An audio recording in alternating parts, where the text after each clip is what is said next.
Hello friends, welcome back to my YouTube channel ease finance. My name is C Shubham Pandey. आज हम उस topic के बारे में डिस्कस करेंगे जिसके बारे में मुझसे बहुत से लोगों ने पूछा है कि क्या है इस साल न्यू स्लैब रेट और ओल्ड स्लैब रेट, हमें कौन से में जाना चाहिए, कौन से में नहीं जाना चाहिए, क्या डिफरेंस है दोनों के बीच में as a rate percentage wise, क्या बेनिफिट ओल्ड में मिलते हैं जो अब न्यू में नहीं मिलेंगे। हम उस सब के बारे में डिस्कस करेंगे और आपकी जो भी कन्फ्यूजन है इस टॉपिक के रिगार्डिंग वो भी हम क्लियर करने की कोशिश करेंगे थ्रू दिस वीडियो। पर इसको शुरू करने से पहले please subscribe my channel and please don't forget to press a bell icon button ताकि आप आने वाली हर वीडियो के बारे में नोटिफिकेशन पा सकें। आपको और आसान तरीके से समझाने के लिए मैंने इनकम स्लैब रेट्स को बाइफिकेट किया है कि ओल्ड के अंदर आप किस इनकम स्लैब में फॉल करते तो कितना टैक्स पे करना पड़ता था और अगर न्यू के अंदर आपको उसी इनकम स्लैब के अंदर कितना टैक्स पे करना पड़ेगा। अगर आप देख पा रहे हैं तो इनकम अगर आपकी 2.5 लाख से कम है तो ओल्ड के अंदर आपको ना ही टैक्स पे कोई टैक्स नहीं पे करना पड़ता था, वहीं आपको न्यू के अंदर भी कोई टैक्स नहीं पे करना पड़ेगा। वहीं अगर आपकी इनकम 2.5 लाख टू लेके 5 लाख के बीच में आती है तो ओल्ड के अंदर आपको 5% टैक्स पे करना पड़ता था, वहीं न्यू टैक्स रेट के अंदर आपको 5% ही टैक्स पे करना पड़ेगा। प्लस आपको 12,500 का एक रिबेट मिलती है 87A के अंदर। पर वहीं अगर आपकी इनकम 5.5 लाख टू लेके 7.5 लाख के बीच में है तो ओल्ड के अंदर आपको जहां 20% पे करना पड़ता था वहीं न्यू के अंदर आपको यहां पे 10% पे करना पड़ेगा। देख पा रहे हैं यहाँ पे आपको डिफरेंस है टैक्स रेट के अंदर, प्रॉपर पूरा 10% का बेनिफिट है। वहीं अगर आपकी इनकम 7.5 लाख टू 10 लाख के बीच में है जहाँ पे आप ओल्ड टैक्स रेट के अंदर 20% टैक्स पे कर रहे थे, न्यू के अंदर आपको 15% ओनली पे करना पड़ेगा। इसलिए इनकम स्लैब वालों को भी 5% का इनकम टैक्स का सीधा सीधा बेनिफिट है। वहीं जिनकी इनकम 10 लाख टू 12.5 लाख के बीच में थी, जो वही पर्सन ओल्ड टैक्स रेट के अंदर 30% का टैक्स पे कर रहे थे, इस इनकम में फॉल करने वाले वहीं न्यू के अंदर सिर्फ 20% पे करेंगे। यहाँ भी आप देख पा रहे हैं कि आपको 10% का पूरा वेरिएंस है और आपको बेनिफिट है इनकम टैक्स का। और वहीं अगर आपकी इनकम 12.5 लाख टू 15 लाख के बीच में फॉल करती है तो 30% ओल्ड के अंदर और न्यू के अंदर 25%, यहाँ पे भी आपको 5% का बेनिफिट है। और अगर आपकी इनकम 15 लाख से ऊपर है तो 30% ओल्ड के अंदर, 30% न्यू के अंदर।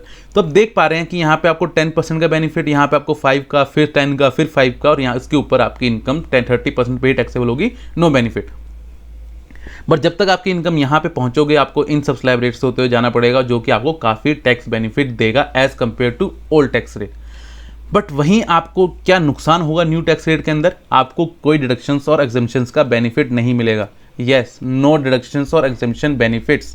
कौन सी डिडक्शन एग्जम्पशन बेनिफिट्स हम जो लेते थे ओल्ड टैक्स के अंदर उसका बेनिफिट न्यू में नहीं मिलेगा। वो है 80C key benefits which is insurance, जो आप करवाते थे उसका बेनिफिट लेते थे। आप जो PPF में पैसा डालते थे उसका बेनिफिट लेते थे। अगर आपने कोई हाउसिंग लोन ले रखा है उसमें जो आप इंटरेस्ट पे करते थे उसका बेनिफिट लेते थे। अगर आप सैलरी एम्प्लॉयड हैं तो जो आपको स्टैंडर्ड डिडक्शन मिलता था 50,000 का, उसका बेनिफिट जो मिलता था वो न्यू के अंदर नहीं मिलेगा। अगर आप वहीं सैलरीड एम्प्लॉयड हैं और आप रेंट के मकान में रहते हैं तो आपको जो HRA के अंदर डिडक्शंस मिलती थी आपको उसका बेनिफिट भी न्यू टैक्स रेट के अंदर नहीं मिलेगा। इट मीन्स नो एग्जम्पशंस और deduction benefits in new tax rate. चाहे आपका रेट कम है बट आपको कोई डिडक्शंस और इन्वेस्टमेंट्स का बेनिफिट नहीं मिल रहा है। तो ये आपका एक प्रॉपर वेरिएंस क्रिएट करेगा ओल्ड टैक्स और न्यू टैक्स रेट्स के लिए, आपका कहाँ जाएं और कहाँ ना जाएं। मैंने इन एग्जाम्पल के थ्रू आपको समझाने की कोशिश करी है, तो आइए हम एग्जाम्पल की तरफ चलते हैं। मान लो अगर आपकी इनकम 10 लाख रुपीज़ है और आप 80C और 80D के अंदर जो एग्जम्पशंस हैं आप सारी क्लेम करते हैं, विच मीन्स 80C में आप 1.5 लाख की एग्जम्पशन क्लेम करते हैं जिसमें आपने इंश्योरेंस करवा रखी है, आपने पेंशन करवा रखी हैं। वहीं आप 80D के अंदर आप हेल्थ इंश्योरेंस का क्लेम करते हैं 25,000 का। आपने एक लोन भी ले रखा है जिस पे आप इंटरेस्ट पे करते हैं 2 लाख तक का, और आप अगर सैलरी एम्प्लॉयड हैं तो आपने 50,000 का आपको स्टैंडर्ड डिडक्शन का भी बेनिफिट मिला है। तो आपने ये सब बेनिफिट्स लिए हुए हैं तो आपका total taxable income after minusing this all exemptions and deductions आपको हो रहा है 5.75 लाख का। टैक्सेबल इनकम आपकी यहाँ पे कितनी हो रही है, 5.75 लाख। वहीं अगर आप न्यू टैक्स रेट्स में आते हैं तो आपकी इनकम 10 लाख है पर आपको कोई डिडक्शंस, कोई एग्जम्पशंस का बेनिफिट नहीं मिलेगा। इस केस में आपकी टैक्सेबल इनकम कितनी हो जाएगी, 10 लाख रुपीज़ की। ओके, तो अब ओल्ड के अंदर आप कितना स्लैब रेट में आ रहे थे, अब यहाँ पे आएंगे 2.5 to 5 लाख के लिए आपको 5% टैक्स पे करना पड़ेगा, और 5 to 5.75 लाख के लिए आपको 20% का टैक्स पे करना पड़ेगा। तो इन टोटल आपको 27,500 का टैक्स पे करना पड़ेगा ओल्ड टैक्स रेट के अंदर।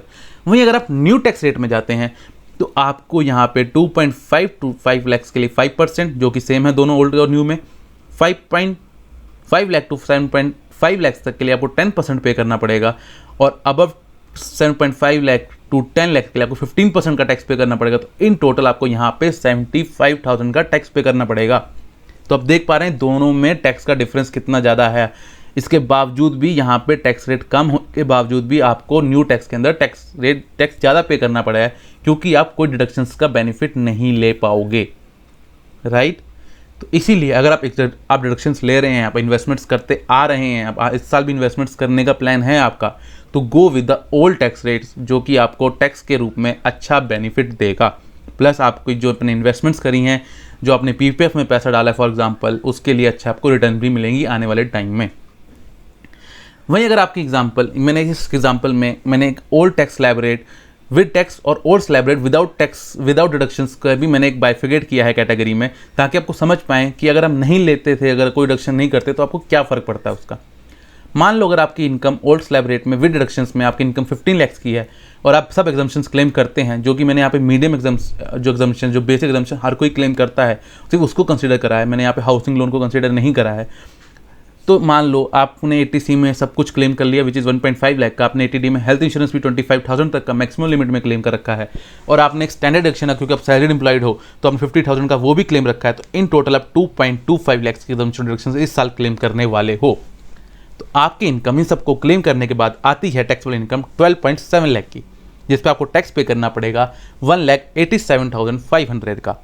वहीं अगर आप ओल्ड टैक्स स्लैब रेट में ही हो, बट आपने कोई एग्जम्पशंस कोई डिडक्शंस नहीं ले रखी हैं इस साल, कोई आपने LIC नहीं करा रखी, कोई पीपीएफ में आपका पैसा नहीं डाला है अपने इस साल, कोई आप कुछ नहीं ले रखा है आपने, तो आपका 15 लाख ही रह जाएगा, क्योंकि आपको कोई बेनिफिट नहीं मिलेगा। और आपको ओल्ड टैक्स के अंदर, विच इज़ आपने देखा था मेरी पहली स्लाइड के अंदर कि कितना टैक्स वेरिएंस है, उसकी वजह से आपको यहाँ पे कितना टैक्स पे करना पड़ेगा, 2,62,500 का। और वही पर्सन अगर न्यू स्लैब रेट चूज करता है without any claiming any exemption and deduction benefit, तो उसको इस केस में पे करना पड़ेगा 1,87,500 का, विच इज़ विद डिडक्शंस। अगर आप ओल्ड स्लैब में रहते हैं सेम है, अगर आप न्यू स्लैब रेट में जाते हैं विदाउट डिडक्शंस के लिए।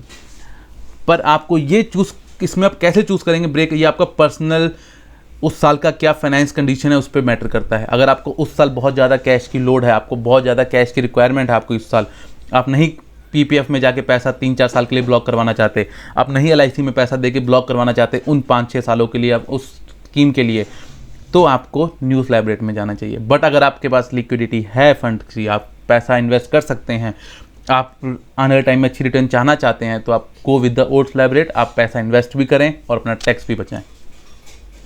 एक मैंने और एग्जांपल लिया है जिसमें मैंने थोड़ी बड़ी इनकम दिखाई है 30 लाख तक की, और मैंने हाई एग्जम्पशन का बेनिफिट यहाँ पे दिखाया है आपको। अगर आप 30 लाख की इनकम है और आप high exemption maximum to maximum claim करना चाह रहे हैं, which is 1.5 lakh in 80C standard deduction for salaried employed, 25,000 for health insurance and 2 lakh for housing loans के भी अगर आप एग्जम्पशन क्लेम कर रहे हैं, इसमें मैं और भी ऐड कर सकता हूँ।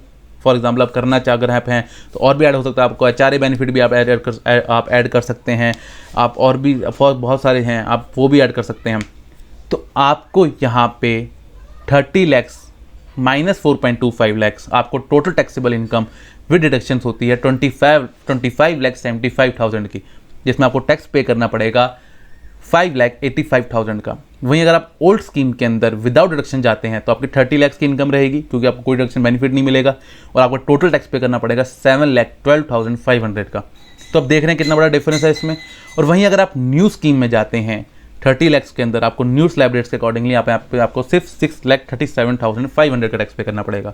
तो आप यहाँ पे भी देख पा रहे हैं, अगर आप हाई एग्जम्पशंस क्लेम करते हैं, आप हमेशा हाई इन्वेस्टमेंट्स करते आ रहे हैं आने वाले सालों में भी करेंगे, तो आपको ओल्ड स्लैब रेट में ही जाना चाहिए। न्यू स्लैब रेट में तब जाएं जब आपका सिर्फ कैश लिक्विडिटी है और आपका कैश क्रंच है, आप कैश इस साल नहीं निकाल सकते इतना, आपको कहीं इन्वेस्ट करना है, आपको कहीं खर्च करना है, तो आप ओल्ड स्लैब रेट में नहीं जाएं, आप न्यू स्लैब रेट के लिए चूज़ करें। अदरवाइज आपको ओल्ड स्लैब रेट में ही जाना चाहिए। तो ये था मेरा एक ओवरऑल व्यू पॉइंट, यही है बाकी अब पर्सन टू पर्सन आपके लिए और केस वेरी कर सकता है। तो उसके लिए अगर आपको कुछ और डाउट हैं, मेरे ईमेल आईडी और नंबर दिया गया है नीचे, या पीपीटी में भी आप पढ़ पा रहे हैं और मैं आपको डिस्क्रिप्शन में भी दे दूंगा, तो आप उसमें मुझे कॉल करके कभी भी feel free to reach out to me on this. Thank you very much.